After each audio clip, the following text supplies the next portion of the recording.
అభయ news కు స్వాగతం. ముఖ్యాంశాలు.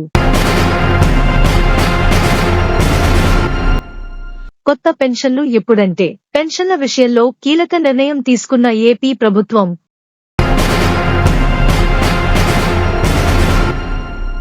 మదనపల్లె టౌన్ బ్యాంకు చైర్మన్ గా విద్యా ప్రమాణ స్వీకారం. ఎమ్మెల్యే షాజహాన్ బాషా ఆధ్వర్యంలో కొలువుదీరిన నూతన పాలకవర్గం.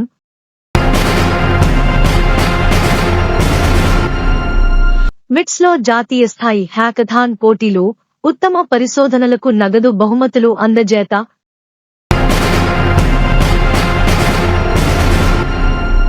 మహిళలపై హింసకు వ్యతిరేకంగా ర్యాలీ, హింసాత్మక చర్యలు విడనాడాలని మిట్స్ ప్రిన్సిపల్ డాక్టర్ యువరాజ్ పిలుపు.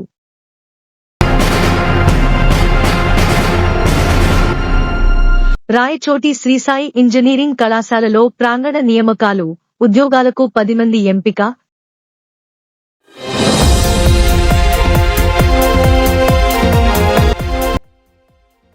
అన్నమయ్య జిల్లా కేంద్రం రాయచోటిలోని శ్రీసాయి ఇంజనీరింగ్ కళాశాల బీటెక్ చివరి సంవత్సరం విద్యార్థులకు బెంగుళూరుకు చెందిన ప్రముఖ బహుళ జాతి సంస్థ పెంటాగన్ స్పేస్ సోమవారం ప్రాంగణ ఎంపికలు నిర్వహించినట్లు ఆ కళాశాల director doctor M Sudhakar Reddy ఒక ప్రకటనలో పేర్కొన్నారు. ఇందులో శ్రీసాయి కళాశాల విద్యార్థులు ఉత్తమ ప్రతిభ కనబరిచి అత్యధిక వేతనానికి ఎంపికైనట్లు తెలిపారు. ఈ ఉద్యోగ నియామకాల కార్యక్రమానికి హాజరైన పెంటాగన్ స్పేస్ ప్రోగ్రామ్ రిక్రూటింగ్ విభాగపు ప్రతినిధులు హరీష్, కాజల్ విద్యార్థులను ఉద్దేశించి మాట్లాడుతూ ఐటీ రంగ నియామకాల విధివిధానాలను, రాత పరీక్ష, గ్రూప్ డిస్కషన్ వంటి అంశాలపై సంపూర్ణ అవగాహన కల్పించగా శ్రీసాయి విద్యా సంస్థల assistant director doctor M Sudhakar Reddy IT రంగం ఉద్వాసన రంగాన్ని అధిగమించి తిరిగి నియామకాల జోరు అందుకుంటోందన్నారు. ఈ సంస్థ నిర్వహించిన వివిధ దశల ఎంపిక ప్రక్రియలో కళాశాల నుండి 10 మంది విద్యార్థులు ప్రతిభ కనబరిచి సాఫ్ట్వేర్ ట్రైనీ ఉద్యోగాలకు ఎంపికైనట్లు వెల్లడించారు. ఉద్యోగాలకు ఎంపికైన వారికి 4 లక్షల వార్షిక ప్యాకేజీ ఉంటుందని, కళాశాలలో ప్రతి విద్యార్థికి ఉద్యోగ అవకాశాలను కల్పించడానికి అన్ని రకాల మౌలిక వసతులు కల్పిస్తున్నామని తెలియజేశారు. అర్థమెటిక్, కమ్యూనికేషన్ స్కిల్స్, రీజనింగ్ వంటి అంశాలపై ప్రత్యేక తరగతులు నిర్వహిస్తున్నామన్నారు. ఎంపికైన విద్యార్థులను కళాశాల principal doctor V Balaji, training and placement అధికారి కొత్తపల్లి ఇంతియాజ్, వివిధ విభాగాల అధిపతులు, అధ్యాపకులు అభినందించారు. Madanapalle Institute of Technology and Science కళాశాల ఈసీఈ విభాగము, హైదరాబాదుకు చెందిన కంప్యూటర్ సొసైటీ ఆఫ్ ఇండియా సంయుక్తంగా జాతీయ స్థాయి హ్యాకథాన్ ఏర్పాటు చేశారు. ఈ హ్యాకథాన్ పోటీల్లో దేశంలోని వివిధ ఇంజనీరింగ్ కళాశాల విద్యార్థులు వారి నూతన ఆవిష్కరణలు ప్రదర్శించారు. కార్యక్రమానికి ముఖ్య అతిథిగా బెంగళూరుకు చెందిన ఇగవ్ foundation vice president Krishna Kumar Thyagarajan పాల్గొన్నారు. ఈ సందర్భంగా ఆయన మాట్లాడుతూ నూతన టెక్నాలజీపై ఆవిష్కరణలు చేయాలన్నారు. ప్రపంచ వ్యాప్తంగా దిగ్గజ టెక్ కంపెనీలతో పాటు చిన్న చిన్న సంస్థలు సైతం నూతన టెక్నాలజీలో మెరుగైన పరిశోధనలతో నూతన ఆవిష్కరణలు చేస్తున్నాయని, విద్యార్థులు వాటిపై దృష్టి పెట్టాలన్నారు. సాంకేతిక ఆవిష్కరణ అనేది సామర్థ్యాన్ని పెంచి సమస్యలను పరిష్కరించే విధంగా కొత్త అవకాశాలను సృష్టించేవిగా ఉండాలన్నారు. ఆవిష్కరణలు ఆర్టిఫిషియల్ ఇంటెలిజెన్స్, పునరుత్పాదక శక్తి, blockchain technology, internet of things మొదలైన రంగాల్లో ఎక్కువగా జరుగుతున్నాయని, విద్యార్థులు ప్రయోగాలు చేయడానికి కృషి చేయాలన్నారు. ఈ హ్యాకథాన్ పోటీల్లో ఉత్తమ పరిశోధనలకు నగదు బహుమతులు అందజేశారు. కార్యక్రమంలో కళాశాల వైస్ ప్రిన్సిపల్ డాక్టర్ రామనాథన్, విభాగాధిపతి doctor Sridevi, programme coordinator doctor Nitya తదితరులు పాల్గొన్నారు. ఏడాది కాలంగా కొత్త పెన్షన్లు మంజూరు కాకపోవడంతో అర్హత కలిగి ఎప్పుడెప్పుడా అని ఎదురుచూస్తున్న వారి కోసం ఏపీ ప్రభుత్వం కీలక నిర్ణయం తీసుకుంది.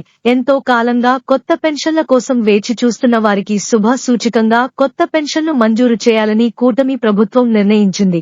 కొత్త పెన్షన్ల మంజూరు చేయటంతో పాటు అర్హత లేకుండా పెన్షన్ తీసుకుంటున్న వారికి కోత వేసేందుకు విధి విధానాల రూపకల్పనలో అధికార యంత్రాంగం కసరత్తు చేస్తోంది.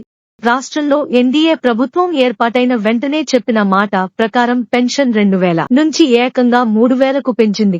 అంతేకాకుండా పెంచిన నగదును 3 నెలల అరియర్స్ కలిపి ఒకేసారి పంపిణీ చేసి ప్రభుత్వం మాట నిలుపుకుంది.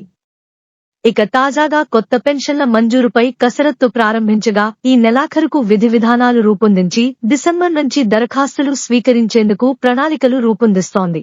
ఈ ప్రక్రియను డిసెంబర్ ఆఖరుకు పూర్తి చేసి 2025 కొత్త సంవత్సర కానుకగా ఎంపికైన నూతన లబ్ధిదారులకు కొత్త పెన్షన్ ఇచ్చేందుకు ముఖ్యమంత్రి చంద్రబాబు నాయుడు సంకల్పించారు.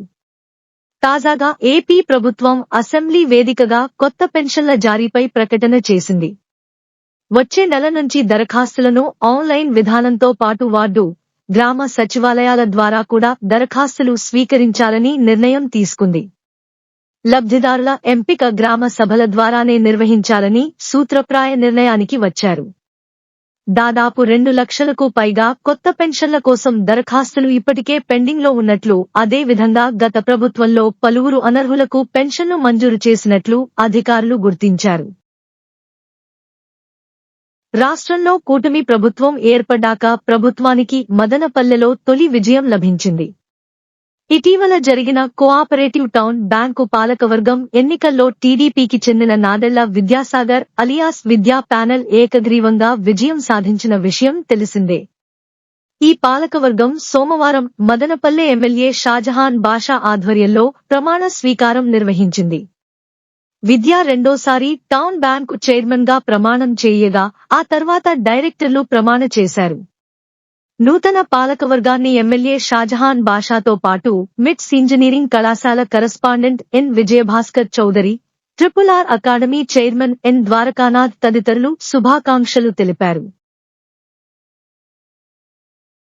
మిట్స్ ఇంజనీరింగ్ కళాశాలలో మహిళలపై హింస నిర్మూలన కోసం ర్యాలీ నిర్వహించారు. మిట్స్ సోషల్ రెస్పాన్సిబుల్ క్లబ్ ఆధ్వర్యంలో కళాశాల ప్రాంగణంలో ఈ ర్యాలీ చేపట్టారు. ఈ సందర్భంగా ప్రిన్సిపల్ డాక్టర్ సి యువరాజ్ మాట్లాడుతూ, ప్రస్తుతం మనం టెక్నాలజీతో పాటు అన్ని రంగాల్లో ఎంతో పురోగతి సాధించిన మహిళలపై హింసాత్మక చర్యల నివారణలో వెనుకబడి ఉన్నామన్నారు. పని ప్రదేశాల్లో మహిళలపై లైంగిక హింస, సైబర్ నేరాలు, మానసికంగా వేధించడం వంటి చర్యలను పూర్తిగా విడనాడాలన్నారు. కార్యక్రమంలో క్లబ్ కో ఆర్డినేటర్ షాయీజ్ అహ్మద్, సాక్ కో ఆర్డినేటర్ డాక్టర్ జి రెడ్డి హేమంత్, విద్యార్థులు పాల్గొన్నారు. ఇవి ఈనాటి ప్రధానాంశాలు. రేపటి వార్తలతో మళ్లీ కలుద్దాం. అంతవరకు సెలవు. నమస్కారం. అభయ న్యూస్ ను సబ్స్క్రైబ్ చేసుకోండి, లైక్ చేయండి, షేర్ చేయండి, కామెంట్ చేయండి. ఇవి ఈనాటి వార్తలు. రేపటి వార్తలతో మళ్లీ కలుద్దాం. అంతవరకు సెలవు. నమస్కారం.